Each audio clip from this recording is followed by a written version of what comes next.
ఒకసారి శ్రీకాకుళం జిల్లా జైలు వద్దకు వెళ్దాం. మా కరెస్పాండెంట్ రవీందర్ అక్కడే ఉన్నారు, మాట్లాడదాం. రవీందర్, సో ఎప్పట్లాగానే అనుకున్న సమయానికి వైఎస్ జగన్మోహన్ రెడ్డి కాన్వాయ్ చేరుకోకపోవచ్చు. ఎందుకంటే అడుగడుగునా ప్రజలు అడ్డు పడుతూ ఉన్నారు, తమ అభిమానాన్ని చూపించే ప్రయత్నం చేస్తున్నారు, ఆయనతో ఒకసారి షేక్ హ్యాండ్ ఇచ్చే ప్రయత్నం చేస్తున్నారు. Thank you Jagan for Bhogapuram airport అంటూ కూడా ప్లకార్డ్స్ ప్రదర్శిస్తున్నారు. ఆయన కాన్వాయ్ మధ్య మధ్యలో ఆగుతూ బయలుదేరుతోంది. ఆయన రావటం ఆలస్యమయ్యే పరిస్థితులే ప్రస్తుతం మనకు కనిపిస్తున్నాయి. అక్కడ ఎలాంటి సిచ్యువేషన్ ఉంది, ఏంటి అప్డేట్స్ రవీందర్? హరి, నిజంగా ఉత్తరాంధ్రకు వైఎస్ జగన్ రాబోతున్నారనే సంగతి తెలిసిన తర్వాత నుంచే పెద్ద ఎత్తున ఈ ప్రాంతానికి సంబంధించినటువంటి వైఎస్ఆర్ కాంగ్రెస్ పార్టీ కార్యకర్తలు, జగన్ తాలూకు అభిమానులతో పాటు సాధారణ ప్రజలు కూడా ఆయన రాక కోసం ఎదురు చూస్తున్నారు. ఎందుకంటే ఉత్తరాంధ్రకు ఆయన చేసినటువంటి మేలు ఎప్పటికీ మర్చిపోలేనిదంటూ కూడా వారందరూ గుర్తు చేసుకున్నారు. ప్రధానంగా శ్రీకాకుళం జిల్లాలో ఆయన చేసినటువంటి ముఖ్యమైనటువంటి అనేక కార్యక్రమాలు ఉన్నాయి. ఉత్తానంలో మంచినీటి సరఫరా సంబంధించి ఎంతో కాలంగా ఎన్నో దశాబ్దాలుగా ప్రజలు కోరుకుంటున్నారు. కానీ అక్కడ ఉత్తానంలో మంచినీటి కొరకు సరిగ్గా ఇవ్వలేని పరిస్థితి, కిడ్నీ వ్యాధిగ్రస్తులకు డయాలిసిస్ కూడా చేసేటువంటి పరిస్థితి లేకపోయింది గతంలో. కానీ జగన్ వచ్చిన తర్వాత వీటన్నిటిని పునరుద్ధరించగలిగారు. కొత్తగా నిర్మాణాలు చేసి అందరికీ సురక్షితమైన మంచినీళ్ళు అందించడంతో సహా అనేక కార్యక్రమాలు చేశారు. కాబట్టి ఆ కృతజ్ఞత అంతా కూడా చాలా స్పష్టంగా కనిపిస్తూ ఉంది. ఆ నేపథ్యంలోనే ఈరోజు పోలీసులు ఎన్ని ఆంక్షలు పెట్టినా, అడ్డంకులు సృష్టించినా, బ్యారికేడ్లు పెట్టినా సరే వాటన్నిటిని తోసుకుంటూ పెద్ద ఎత్తున తరలి వస్తున్నారు జనం. అది కొద్దిసేపు క్రితం నుంచి మనం చూస్తున్నాం. ఖచ్చితంగా 10:50 గంటల ప్రాంతంలో ఎయిర్పోర్ట్లో ల్యాండ్ అయిన తర్వాత 11 గంటల ప్రాంతంలో ఆయన బయటకు వచ్చారు ఎయిర్పోర్ట్లో. అప్పటికే జనం పెద్ద సంఖ్యలో తరలి ఉన్నారు. పార్టీకి సంబంధించినటువంటి క్యాడర్తో పాటు, నాయకులతో పాటు సాధారణ ప్రజలు కూడా పెద్ద సంఖ్యలో తరలి వచ్చారు. అక్కడి నుంచి ఆయన తన పర్యటన ప్రారంభించిన తర్వాత, అంటే శ్రీకాకుళం జిల్లాలోని అంపోలు జిల్లా జైలు దగ్గరకు ఆయన వచ్చేందుకు బయలుదేరిన తర్వాత పెద్ద సంఖ్యలో రోడ్డు పొడవున కార్యకర్తలు, అభిమానులు కూడా తరలి వచ్చి ఆయనకు స్వాగతం పలుకుతున్నారు. ముఖ్యంగా భోగాపురం ఎయిర్పోర్ట్ సమీపంలో అయితే మాకు ఈ భోగాపురం ఎయిర్పోర్టును ఇక్కడ ఏర్పాటు చేయడం ద్వారా మా జీవితాల్లో ఎంతో మార్పు తీసుకొచ్చారంటూ థ్యాంక్ యూ జగన్ అంటూ కూడా ప్లకార్డులు పెడుతున్నటువంటి పరిస్థితి కూడా మనం చూసి, అంటే వారిలో ఏ స్థాయిలో వారి మనసులో జగన్ పట్ల ఆదరాభిమానాలు ఉన్నాయో చాలా స్పష్టంగా అర్థం చేసుకోవచ్చు. ఆ నేపథ్యంలోనే వాళ్ళందరూ స్వచ్ఛందంగా తరలి వచ్చి జగన్కు థ్యాంక్స్ చెప్పేటువంటి ప్రయత్నం చేశారు. మరి కొంతమంది ఏకంగా జగన్ స్వయంగా కలిసి మాట్లాడటంతో పాటు షేండ్ ఇచ్చేందుకు కూడా ప్రయత్నం చేశారు. సో ఇట్లా రోడ్డు పొడవునా జరుగుతుంది. కాబట్టి జగన్ నేనున్నటువంటి శ్రీకాకుళంలోని జిల్లా జైలు దగ్గర రావడానికి కొంత టైం పట్టే అవకాశం అయితే కనిపిస్తుంది. కరెక్ట్ షెడ్యూల్ ప్రకారం అయితే 2 గంటలకు ఇక్కడ రావాలి. కానీ మొత్తం పెద్ద ఎత్తున జనాలు పెద్ద సంఖ్యలో తరలి వస్తున్నటువంటి పరిస్థితి నేపథ్యంలో వారందరికీ విష్ చేస్తూ, అభివాదం చేస్తూ, వారందరికీ పలకరిస్తూ జగన్ వస్తున్నటువంటి పరిస్థితి నేపథ్యంలో కొంత ఆలస్యమయ్యే పరిస్థితి కనిపిస్తే మనం ఒకసారి చూడొచ్చు. జిల్లా జైలు ప్రాంతంలో కూడా పోలీసులు పెద్ద సంఖ్యలో కనిపిస్తూ ఉన్నారు. ఒకసారి ఇటు చూపిస్తే కనుక పెద్ద సంఖ్యలో ఇక్కడ పోలీసులు ఉన్నారు. ఇక్కడ ఉన్నటువంటి ప్రాంతానికి దాదాపు 8 కిలోమీటర్ల దూరంలో శ్రీకాకుళం ఉంటుంది. ఆ పట్టణం నుంచి ఇక్కడ వరకు 8 వరకు ఈ 8 కిలోమీటర్లోనే 8కి పైగా చెక్ పోస్టులను ఏర్పాటు చేశారు. అడుగడుగున పోలీసులు ఉన్నటువంటి పరిస్థితి. మీడియా సిబ్బందితో సహా ప్రతి ఒక్కరిని కూడా తనిఖీలు చేసి మరీ తీసుకొస్తున్నారు. చూసి చెక్ చేసి మాత్రమే పంపిస్తున్నారు. చూస్తూ ఉన్నాం. ఇక్కడ మీడియా సిబ్బంది కూడా చాలా తక్కువ మంది గారే కనిపిస్తున్నారు. ఎందుకంటే ప్రతి ఒక్కరికి ఏదో ఒక సాకు పెట్టి మీడియాను కూడా రానికుండా చేసేటువంటి ప్రయత్నాలు పెద్ద ఎత్తున జరుగుతూనే ఉన్నాయి.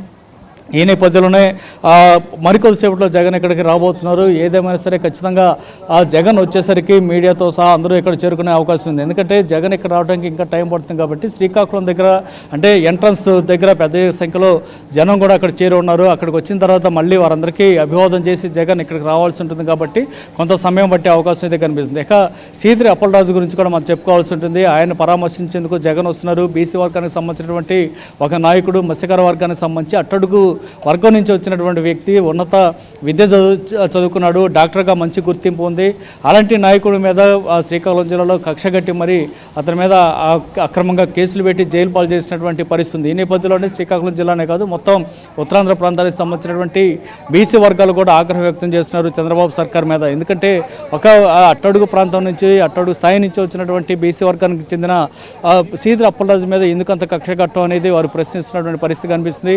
కొడుకు యాక్సిడెంట్ చేస్తే తండ్రిని జైల్లో పెట్టడం, అది కూడా మర్డర్ కేసు కొడుకు మీద పెట్టడం. సాధారణంగా యాక్సిడెంట్ జరిగితే యాక్సిడెంట్ కేసులు పెట్టడం సహజంగా మనం చూస్తుంటాం. కానీ ఏకంగా మర్డర్ కేసులే పెట్టారంటే ఏ స్థాయిలో పోలీసుల మీద ప్రభుత్వం వైపు నుంచి ఒత్తిడి ఉందనేది మనం స్పష్టంగా అర్థం చేసుకోవచ్చు. చివరికి జిల్లా జడ్జి పోలీసుల మీద ఆగ్రహం వ్యక్తం చేస్తే తప్ప సెక్షన్లు మార్చినటువంటి పరిస్థితి కనిపించిందంటేనే పోలీసుల మీద ఏ స్థాయిలో ప్రభుత్వ యంత్రాంగం ఒత్తిడి చేస్తానేది మనం అర్థం చేసుకోవచ్చు. దాంతోపాటు సీదిరి అప్పలరాజు మీద కూడా కేసులు పెట్టి అక్రమంగా జైలు పాలు చేశారు. గత నెల 22వ తారీఖున ఆయన్ను అరెస్ట్ చేసే సమయంలో కూడా, మొన్న 22వ తారీఖున అరెస్ట్ చేసి తీసుకొచ్చే సమయంలో కూడా అత్యంత దారుణంగా వ్యవహరించారు. ఒక సీఐ అయితే సీదిరి అప్పలరాజు మాజీ మంత్రి బీసీ వర్గానికి సంబంధించినటువంటి వ్యక్తిని కూడా చూడకుండా ఏకంగా చొక్కా కాలర్ పట్టుకొని లాక్కొచ్చినటువంటి పరిస్థితి. అంటే ఏదో రూపంలో పరువుకు భంగం కలిగించే విధంగా ప్రభుత్వమే ఈ విధంగా పోలీసులు ఉసిగల్పించేస్తుంది అనేది చాలా స్పష్టంగా అర్థమవుతుంది.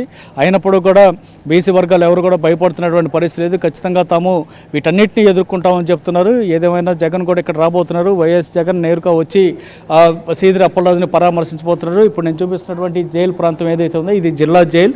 సో అంపోలో జైలుగా దీన్ని చెప్తూ ఉంటారు. ఇక్కడికి ఆయన రాబోతున్నారు. ఖచ్చితంగా 2 గంటల ప్రాంతంలో జగన్ ఇక్కడికి చేరుకున్న తర్వాత లోపలికి వెళ్తారు. కేవలం 5గురికి మాత్రమే పర్మిషన్ ఇచ్చారు లోపల జైలు లోపలికి వెళ్ళటానికి. జగన్తో పాటు ఇక్కడ ఈ జిల్లాకు సంబంధించినటువంటి నాయకులు అట్లాగే కుటుంబ సభ్యులు మొత్తం 5గురు లోపలికి వెళ్ళేందుకు అవకాశం అయితే కల్పించారు. దాంతోపాటు ఇక ఆంక్షలకు సంబంధించి చూస్తే కనుక పోలీసుల ఆంక్షలు అడ్డంకులు అనేది మొదటి నుంచి కనిపిస్తూనే ఉన్నాయి. ఇప్పుడే కాదు, గతంలో 2 సంవత్సరాలుగా మనం చూస్తున్నాం. జగన్ ఏ జిల్లా పర్యటనకు వెళ్ళినా సరే ఖచ్చితంగా పోలీసులు ఆంక్షలు పెడుతూ ఉన్నారు. ప్రకాశం జిల్లాలో పొదిల్లో ఉన్నటువంటి పొగాకు రైతుల సందర్శనకు వెళ్ళినప్పుడుతో సహా ప్రతిసారి ఒక రైతాంగాల్ని పరామర్శించడానికి వెళ్ళినా లేదా పార్టీకి సంబంధించినటువంటి కార్యకర్తలు హత్యలకు గురైన సందర్భంలో ఆ కుటుంబ సభ్యులను పరామర్శించేందుకు వెళ్ళడంతో పాటు చివరికి ఏ పెళ్లిళ్ళు లాంటి కార్యక్రమాలు ఫంక్షన్లకు వెళ్ళినా సరే పోలీసులు జనాన్ని రానికుండా చేసేటువంటి ప్రయత్నాలు పెద్ద ఎత్తున చేస్తూనే ఉన్నారు. ఇప్పుడు మనం చూస్తున్నాం ఈ జిల్లా జైలు దగ్గర కూడా ఏ స్థాయిలో పోలీసులు ఉన్నారు అనేది మనం చూడొచ్చు.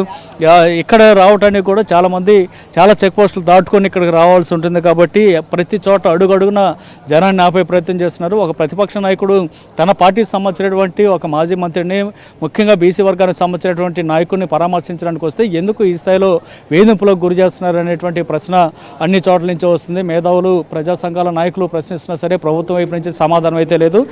ఖచ్చితంగా ఇప్పటికే ఆల్రెడీ ఎయిర్పోర్ట్ నుంచి జగన్ బయలుదేరారు కాబట్టి ఇక్కడ రావడానికి మరికొంత సమయం పట్టే అవకాశం అయితే కనిపిస్తుంది. ఖచ్చితంగా 2 గంటల ప్రాంతంలో ఇక్కడికి రావాల్సినటువంటి షెడ్యూల్, కాకపోతే మరి కొంత లేట్ అయ్యే అవకాశం అయితే కనిపిస్తూ ఉంది.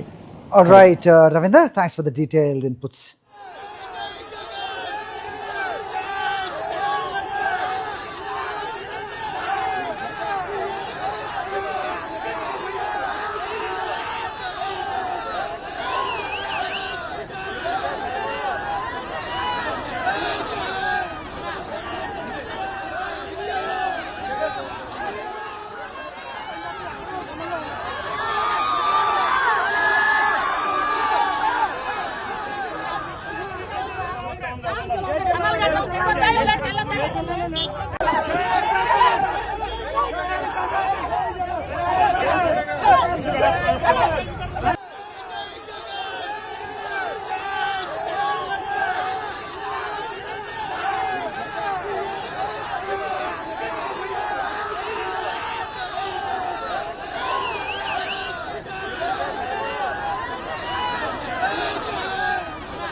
మరిన్ని అప్డేట్స్ కోసం ఛానల్ ను సబ్స్క్రైబ్ చేయండి. నోటిఫికేషన్స్ కోసం బెల్ ఐకాన్ పై క్లిక్ చేయండి.